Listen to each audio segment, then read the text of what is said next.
নমস্কার, আমি আগমনী ক্লাসরুমে আপনাদের স্বাগত জানাই। আজকের বিষয় হচ্ছে গ্লোবাল এনভায়রনমেন্ট ফেসিলিটি।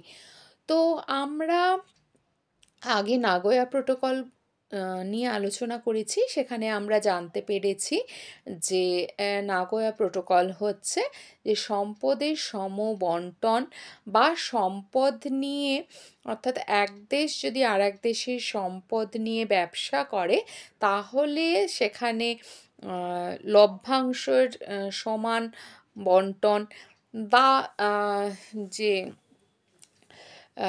টেকনোলজি সেগুলোর ইকুয়াল শেয়ারিং, এই সমস্ত বিষয় নিয়ে আমরা নাগোয়া প্রোটোকলে আলোচনা করেছি।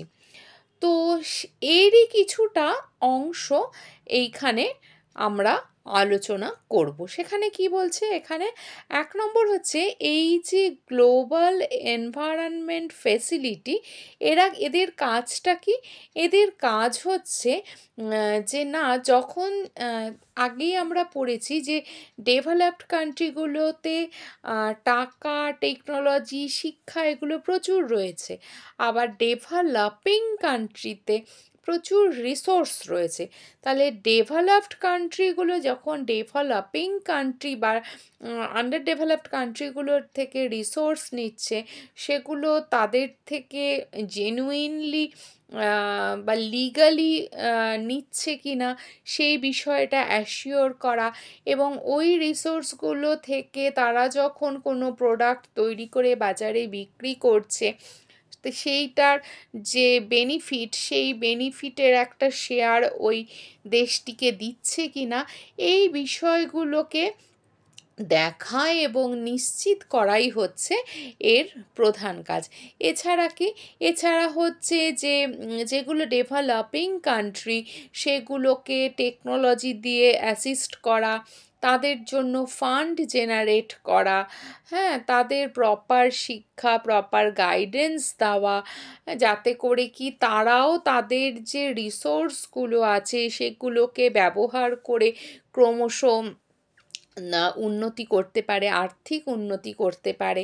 নিজেদের আর্থিক উন্নতি হলে একই সাথে শিক্ষা ব্যবস্থা, স্বাস্থ্য ব্যবস্থা, সামাজিক এই সমস্ত দিকগুলোর এক এক করে উন্নতি ঘটবে, এবং তারা কিন্তু তাদের দেশে সুস্থায়ী উন্নয়ন গড়ে তুলতে পারবে। এবং একই সাথে যদি এই সমস্ত কিছু মানে টেকনোলজি থেকে শুরু করে এই এত কিছু উন্নতি করা যদি সম্ভব হয়, তাহলে তারা যে দূষণগুলো তৈরি করে, হ্যাঁ, বা বহু রিসোর্স তারা নষ্ট করে ফেলে টেকনোলজির অভাবে, তো বা অপচয় করে ফেলে, তো সেগুলোকেও কিন্তু প্রতিরোধ করা সম্ভব হবে। তো গ্লোবাল এনভায়রনমেন্ট ফেসিলিটির কাজ হচ্ছে এইগুলো, যাতে ডেভেলপিং কান্ট্রিগুলো কোনোভাবে বঞ্চিত না হয়, এবং ডেভেলপড কান্ট্রিগুলো যাতে ডেভেলপিং কান্ট্রি বা আন্ডার ডেভেলপড কান্ট্রিগুলোর পাশে থাকে, সেই বিষয়টিকে নিশ্চিত করা এবং সেই বিষয়টিকে মানে মনিটরিংয়ের মধ্যে রাখা। তো এই ছিল গ্লোবাল এনভায়রনমেন্ট ফেসিলিটি। আজকের এই বিষয়টা যদি আপনাদের ভালো লেগে থাকে, যদি আপনাদের কোনো কাজে লাগে, তাহলে আমি খুব খুশি হব। কারণ আমার প্রচেষ্টাই থাকে সর্বদা যে পরিবেশের উন্নতির সঙ্গে সঙ্গে মানুষেরও উন্নতি ঘটুক। তখন তো যারা এইসব রিসোর্স নিয়ে ব্যবসা করেন বা বিদেশে পাঠান আমাদের দেশের সম্পদকে, তো তারা ব্যবসা করার সময় এই বিষয়গুলো একটু দেখে নেবেন। তো সেই জন্যই আজকের এই বিষয়টা আলোচনা করা, এবং একই সাথে পরিবেশের সুরক্ষার বিষয়টিকেও সুনিশ্চিত করা। তো আবারও বলছি, যদি আপনাদের বিষয়টি ভালো লাগে, লাইক, কমেন্ট, শেয়ার করবেন। নতুনরা প্লিজ সাবস্ক্রাইব করে নেবেন, পাশে বেল আইকনটি টিপে নেবেন, যাতে করে ভিডিও পেলেই আপনারা সেক্ষেত্রে দেখতে পারেন। আর হচ্ছে সেটা হচ্ছে প্লিজ স্কিপ করবেন না, খুব ছোট ছোট করে আমি আলোচনা করি। তো সেই জন্য পুরোটাই দেখার চেষ্টা করবেন এবং যতটা সম্ভব প্রতিদিন কিন্তু পরিবেশের জন্য একটু না একটু প্লিজ কাজ করবেন। কারণ আবারও বলছি, পৃথিবী কিন্তু একটাই।